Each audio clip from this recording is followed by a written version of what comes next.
alunos do curso técnico de automação industrial. Eu sou a professora Regiane Melo, de Eletricidade 1, e vamos dar início à nossa segunda videoaula. Nessa videoaula, nós vamos estar estudando magnetismo e eletromagnetismo, onde no magnetismo vamos estar vendo sobre ímãs, materiais magnéticos e não magnéticos, classificação dos materiais magnéticos e lei de Coulomb. Em eletromagnetismo, estaremos vendo campo magnético, circuitos magnéticos, intensidade de campo magnético, força magnética, corrente de Foucault e transformador. Magnetismo, ímãs. Os ímãs têm seus domínios magnéticos orientados em um único sentido e possuem ao seu redor um campo magnético onde exercem ações magnéticas como a magnetita, que é um ímã natural. Todo ímã ele possui duas regiões denominadas polos, que são situados nos extremos do ímã. São denominados polo norte e polo sul. O caminho que o ímã percorre, que o domínio do ímã percorre, é sempre do polo norte para o polo sul. Então, nós temos o campo magnético de um ímã. Observe na figura que o campo magnético ele percorre sempre o sentido norte e sul. As linhas de indução do ímã, elas saem do norte e vão em direção ao sul.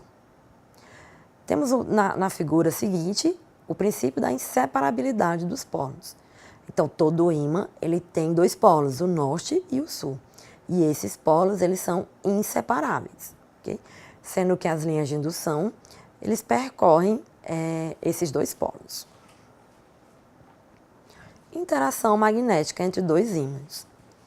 Quando nós temos dois ímãs interagindo entre si, nós temos a repulsão magnética entre polos de mesmo nome. Então, se eu tenho o polo norte interagindo com o polo norte, eu vou ter uma repulsão magnética. Da mesma forma, se eu tenho o polo sul interagindo com o polo sul, eu também terei essa repulsão. Temos ainda a interação de atração magnética entre polos de nomes contrários. Então, se eu tenho um polo norte interagindo com o polo sul, eu vou ter uma atração magnética entre eles. Materiais magnéticos e não magnéticos. Os materiais magnéticos são aqueles que permitem a orientação de seus ímãs elementares, tais como o ferro, o aço e o níquel. Já os materiais não magnéticos são aqueles onde os efeitos magnéticos de seus ímãs elementares anulam-se completamente, não reagindo a um campo magnético externo, tais como plástico, madeiras e borrachas. A classificação dos materiais magnéticos. Os materiais eles se classificam em materiais ferromagnéticos, materiais paramagnéticos e materiais diamagnéticos, onde nos materiais ferromagnéticos eles são fortemente atraídos pelos polos de um ímã. Nos materiais paramagnéticos, na presença de um campo magnético, são atraídos fracamente pelos dois polos dos ímãs. E nos materiais diamagnéticos, na presença de um campo magnético, eles são repelidos pelos dois polos do ímã. Lei de Coulomb. A força de atração entre dois ímãs é diretamente proporcional ao produto das massas magnéticas dos corpos e inversamente proporcional ao quadrado das distâncias entre eles. E ainda depende do meio em que se encontra o fenômeno. Então, nós temos aí dois ímãs com polos contrários, um polo norte e o polo sul. Para você calcular a força na lei de Coulomb, nós temos que o F é igual a H vezes M1 vezes M2 dividido por R2, onde o F é a força magnética que nos é dada em Newton, o H é a constante magnética do meio, onde os ímãs estão inseridos, M é a massa magnética, que é dada em Webb, e R é a distância entre os corpos, que nos é dada em metro. Em magnetismo, nós temos algumas definições, entre elas o fluxo magnético, representado pelo φ e é dado em Webb. Ela é definida como o número total de linhas de campo magnético que atravessam determinada seção. Sua unidade no Sistema Internacional de Medidas é o Web. Um Web é igual a 1 vezes 10 a 8 linhas de campo magnético. Temos ainda a indução magnética, S, que é dada em T, também chamada de densidade de fluxo magnético. Ela representa o fluxo magnético por unidade de área de uma seção perpendicular ao sentido do fluxo. A unidade de indução magnética é o Web por metro quadrado, que é chamado de Tesla. Então, a indução magnética beta é igual a φ dividido pela área. Temos ainda a intensidade magnética, que é o H A por M. É uma grandeza vetorial definida em cada ponto do campo. Para representar no interior de um ímã a intensidade de magnetização e, ao mesmo tempo, a direção e o sentido da orientação dos ímãs elementares que o constituem. Dá-se à intensidade de magnetização o caráter de um vetor, tendo a direção do eixo magnético dos ímãs elementares orientados e dirigidos no sentido sul-norte. A unidade de intensidade magnética é o A por M.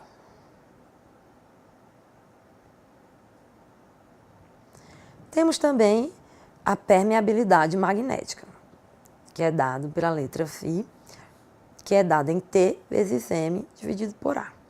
A permeabilidade magnética, ela exprime a facilidade que um determinado meio com dimensões, comprimento e área de seção transversais, unitários, oferece ao estabelecimento de um campo magnético. Então, nós vamos ter que a permeabilidade magnética é igual a beta sobre H, onde a permeabilidade magnética no vácuo, ela é fixa, ela é constante, 4 vezes π vezes 10 a menos 7, T vezes M sobre A. Temos também a relutância.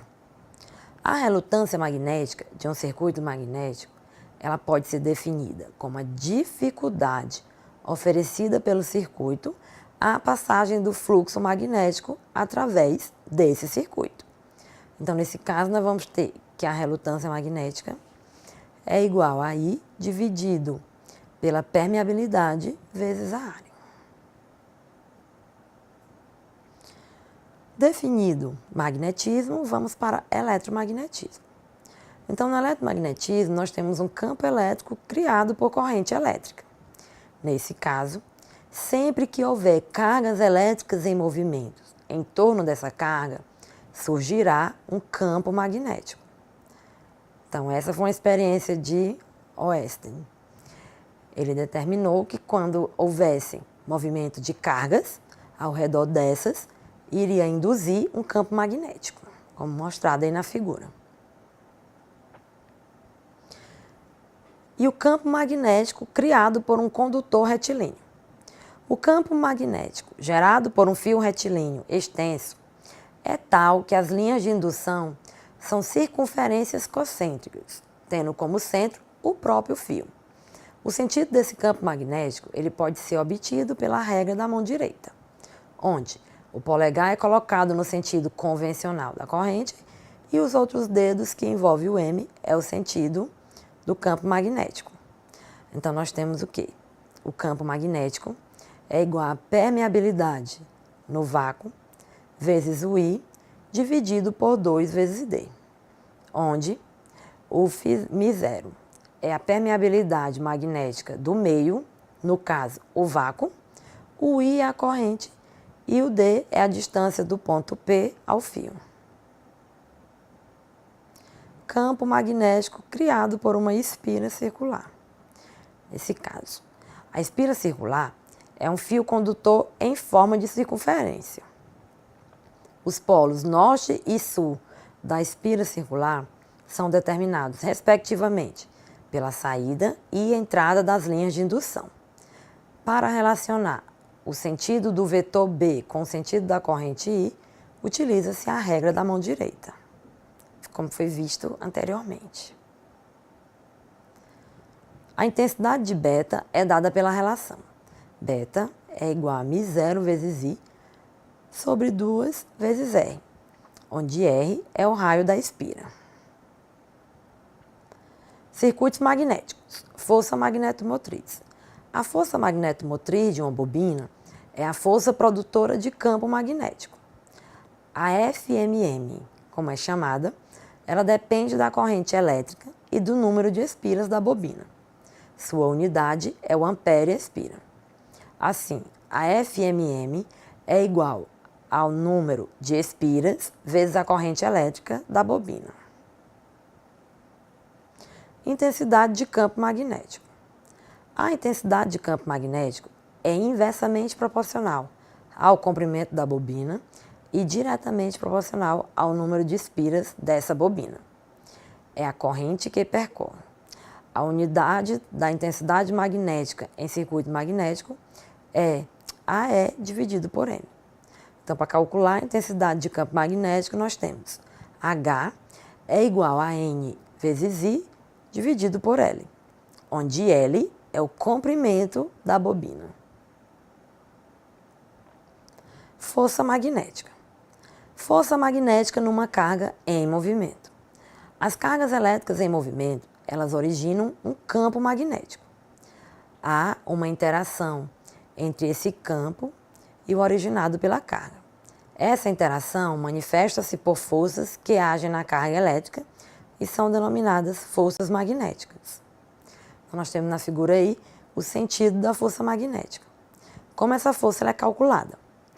F é igual a beta vezes Q vezes V vezes o seno do ângulo, onde o beta é o vetor de indução magnética em Tesla, o Q é a carga elétrica em Coulomb, o V é a velocidade em metro por segundo e o ângulo entre o campo e o vetor velocidade. Força magnética num condutor percorrido por corrente. Em todo condutor percorrido por corrente e imerso num campo magnético de tal forma a cortar suas linhas de fluxo magnético, surge uma força magnética. Então, nesse caso, como essa força magnética é calculada? Nós temos que o F é igual a beta vezes I vezes L vezes o seno do ângulo, onde temos que S é o vetor de indução magnética, o I é a corrente elétrica que é dada em amperes, o L é o comprimento do condutor imerso no campo e temos ainda o ângulo entre S e a corrente em ampere. E temos aí representada essa força magnética num condutor que é percorrido por uma corrente. Força eletromotriz induzida, a chamada FEM, lei de Faraday. Então, a força eletromotriz induzida. Em todo condutor imerso no fluxo magnético variado, surge uma força magnetriz induzida. Então, se eu tenho um fluxo magnético que envolve um condutor, eu vou ter, por consequência, uma força eletromotriz que será induzida nesse condutor, como nos mostra a figura ao lado. O sentido da força eletromotriz induzida, ela nos é dada pela lei de Lenz, que nos diz o seguinte: o sentido da corrente induzida é tal que, por seus efeitos, opõe-se à causa que lhe deu origem. E a corrente de Foucault. Em um percurso fechado, o fluxo magnético ele varia com o tempo e, portanto, a FEM induzida fazem circular no interior do percurso correntes induzidas. Essas correntes são chamadas correntes de Foucault ou correntes parasitas. Esse fenômeno deve ser minimizado na construção de transformadores e motores. Então, quando da construção de transformadores e motores, não é interessante que se tenha essas correntes parasitas ou corrente de Foucault. Então, nesse caso, deve-se adotar uma estratégia para minimizar, diminuir essas correntes. E o transformador? O transformador é um dispositivo que permite modificar a amplitude de uma tensão alternada, aumentando-a ou diminuindo-a. Então, nós temos o transformador e a relação que é dada entre tensão, número de espiras e correntes é a seguinte. No transformador, nós temos o lado primário e o lado secundário. Então, a tensão do lado primário dividida pela tensão do lado secundário tem que ser igual ao número de espiras do lado primário dividido pelo lado secundário e igual à corrente do lado secundário dividido pela corrente do lado primário. Então, a tensão do transformador é inversamente proporcional à corrente e diretamente proporcional ao número de espiras. Então, como referências, nessa videoaula nós tivemos o Bollestar, Introdução a Circuitos, Análise de Circuitos, Circuitos Elétricos, do Edminister, e Eletricidade Básica, do Cursor. Okay? Revisem o conteúdo, revejam as atividades do fórum e qualquer dúvida postem para que possamos estar discutindo.